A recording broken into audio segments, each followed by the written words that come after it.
చంద్రబాబు మోసగాడని చెప్పి ఈ ప్రపంచానికి తెలుసు. కానీ ఇంత పచ్చి మోసాలు చేస్తా, దగాలు చేస్తా, కుటుంబాల మధ్య చిచ్చు పెడతా ఈ రకంగా చేయడం అనేది భావ్యం కాదు. సరే, కాసేపు నువ్వు అన్నదే నిజం అనుకున్నావు. చంద్రబాబు నాయుడు గారు పచ్చి మోసగాడు నువ్వు మాట్లాడుతున్నావు. నిజంగా చంద్రబాబు నాయుడు గారు పచ్చి మోసగాడు అయ్యి ఉంటే ఎందుకు 2014లో చంద్రబాబు నాయుడు గారి చేతి మీద నువ్వు బీఫామ్ తీసుకున్నావు? 5 ఏళ్ళు ఎంపీగా ఎలగబెట్టావు కదా. సరే, చంద్రబాబు నాయుడు గారు పచ్చి మోసగాడని ఇప్పుడు మాట్లాడుతున్నావు కదా. నీకు 2014 నుంచి 2019 వరకు విజయవాడ ఎంపీగా నువ్వు ప్రాతినిధ్యం వహించావు కదా. సరే, నీకు 2014లో నువ్వు టికెట్ తీసుకునేటప్పుడు, బీఫామ్ తీసుకునేటప్పుడు చంద్రబాబు నాయుడు గారు నీకు పచ్చి మోసగాడని తెలియకపోయి, కానీ 5 సంవత్సరాల తర్వాత తెలిసి ఉండాలి కదా చంద్రబాబు నాయుడు గారు పచ్చి మోసగాడు అని. మరి 2019లో ఏ ముఖం పెట్టుకుని చంద్రబాబు నాయుడు గారి దగ్గరికి నువ్వు బీఫామ్ తీసుకున్నావు గారు? నాకు అర్థం కావట్లేదు.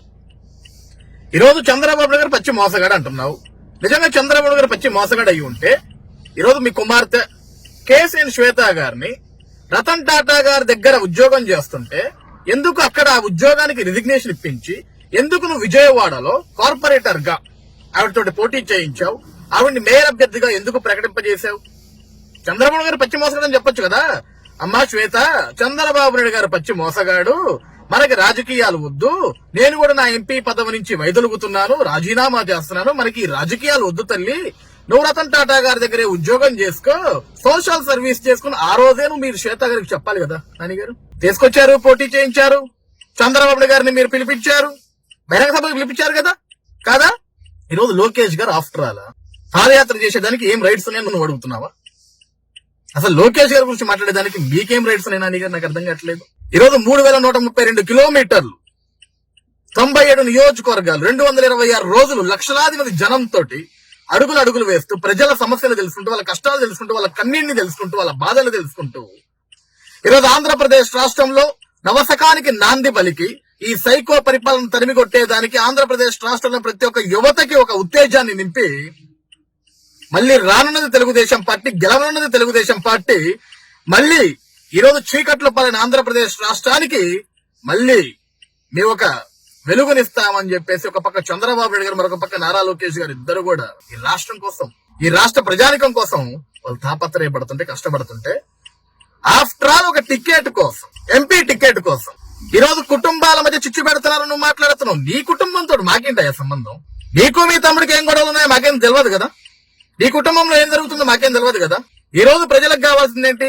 ఏ నాయకుడు వచ్చినా సరే ఆ ప్రజలకి మంచి చేయాలా, ప్రజలకు న్యాయం చేయాలా, ప్రజల తరపున నించోవాలా, ప్రజల తరపున పోట్లాడాలా, ప్రజల తరపున మాట్లాడాలా, ప్రజలకి మంచి చేయాలని ఆలోచిస్తాం తప్ప మీ కుటుంబంలో మీరేం మాట్లాడుకుంటారు మాకేట తెలుస్తుంది నాని గారు?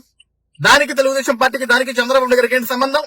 ఈ రోజు పార్టీలు మారంగానే స్వరాలు మారిపోతాయి మీకు. ఇదే జగన్మోహన్ రెడ్డి ఒక అవినీతి పరుడు, ఒక దొంగ, ఒక దగాకోరు. ఇతని వల్ల ఆంధ్రప్రదేశ్ రాష్ట్రం సర్వనాశనం అయిపోతుంది. ఆంధ్రప్రదేశ్ రాష్ట్రానికి రాజధాని లేకుండా పోయిందని పార్లమెంట్ లో గొంతెత్తావు నువ్వు. 3 ఎంపీల్లో నువ్వు కూడా one of the member of the parliament. Amaravati కోసం ఆ రోజు గొంతెత్తితే ఆంధ్రప్రదేశ్ రాష్ట్రం నీకు పాలాభిషేకం చేసింది. మిస్టర్ ప్రైమ్ మినిస్టర్ అని నువ్వు ప్రశ్నించినప్పుడు ఆంధ్రప్రదేశ్ రాష్ట్రం మొత్తం చప్పట్లు కొట్టింది, పాలాభిషేకం చేసింది, నీ వెంట నడిచింది.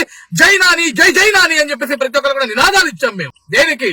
ఆంధ్ర రాష్ట్రం కోసం మాట్లాడావు, ఆంధ్ర రాష్ట్ర భౌతి కోసం మాట్లాడావు, రాష్ట్ర రాజధాని కోసం మాట్లాడావు, సాక్షాత్ ప్రధానమంత్రిని ప్రశ్నించావని కదా. ఏమైపోయిందా నాని ఈ రోజు? ఆఫ్టర్ ఆల్ ఒక టికెట్ కోసం, ఎంపీ టికెట్ కోసం ఈ రోజు జగన్మోహన్ రెడ్డి దొంగ అయినా, అవినీతి పరుడైనా, హత్యలు చేసే వ్యక్తి అయినా, కుట్రలు చేసే వ్యక్తి అయినా సరే టికెట్ కోసం ఒక దొంగ చెంతకు చేరి ఈ రోజు ఆంధ్ర రాష్ట్ర ప్రజలు ఎదురు చూస్తున్న వ్యక్తి నారా చంద్రబాబు నాయుడు గారు. అటువంటి ఒక వ్యక్తి నువ్వు తులనాడతావా? ఏకవచనంతో మాట్లాడతావా నాని గారు? ఇది భావ్యమేనా మీకు? ఇది పద్ధతైనా? చదువుకున్నారు కదా సార్, చాలా బాగా చదువుకున్నారు, చాలా బాగా మాట్లాడుతుంటారు మీరు. ఎన్నోసార్లు మేము మిమ్మల్ని కలిసాం, మంచిగా చెప్తుంటారు, ఈ విధంగా ఇలా ఉండాలి, ఇలా ఉండాలని. మాకు బుద్ధులు చెప్పిన మీ బుద్ధి ఏమైపోయింది నాని గారు? పద్ధతి మార్చుకోండి. ఈ రోజు మీరు జగన్ చెత్తకు చేరితే మీరు ఏ రతన్ టాటా గురించి అయితే మాట్లాడారో ఆ రతన్ టాటా గారు కూడా మీ మొక్క మీద కాన్ఫరెన్స్ ఉంటారు. ఆ విషయాన్ని గుర్తుపెట్టుకుని నాని గారు, మీరు ఆయన కూడా మీకేమి భుజం మీద చెవేసి సూపర్ నాని చంద్రబాబు నాయుడు లేసి అవినీతి పడిన జగన్ దగ్గరకు వచ్చావని చెప్పి నీకేమి ఫ్లవర్ బుక్ ఇచ్చి వెల్కమ్ చెప్పడం ఆయన ఇంటికి. ఓకే, ఈ రోజు అర్థమైంది ఏంటంటే, మాకు విజయవాడ ప్రజలకు గానీ, రాష్ట్ర ప్రజానికి గానీ అర్థమైంది ఏంటంటే, సీట్లు గానీ, పదవులు గానీ లేకపోతే మీరు ఉండలేరు. కేవలం పదవుల కోసం మీకు తెలుగుదేశం పార్టీ కావాలా? తెలుగుదేశం పార్టీ పదవి ఇవ్వకపోతే ఏ పార్టీ పక్కనైనా మీరు వెళ్ళిపోతారు. అటు దొంగ అయినా, దౌర్భాగ్యుడైనా సరే. ఈరోజు అదే మీరు చేస్తుంది. మీ పిల్లలు ఇంటర్మీడియట్ మరియు ఎంసెట్ చదువుతూ సబ్జెక్ట్స్ లో కన్ఫ్యూజ్ అవుతున్నారా? కాన్ఫిడెన్స్ లెవెల్ తక్కువగా ఉందా? రిపీటెడ్ మిస్టేక్స్ చేస్తున్నారా? అయితే మీకోసమే ఉంది Rise app. 1 lakh question bank, performance analysis, online classes by experts, ఇంకా మరెన్నో ఫీచర్స్ తో మీ ముందుకొచ్చింది Rise. Rise, the perfect guide. Description లో ఉన్న లింకును ఉపయోగించి సబ్స్క్రైబ్ అవ్వండి.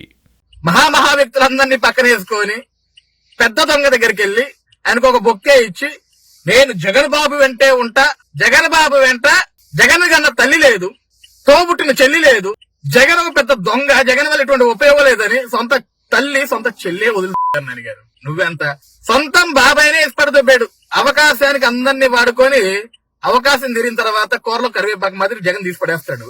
ఆ తర్వాత మీ పరిస్థితి కూడా అదే, గుర్తుపెట్టుకోండి.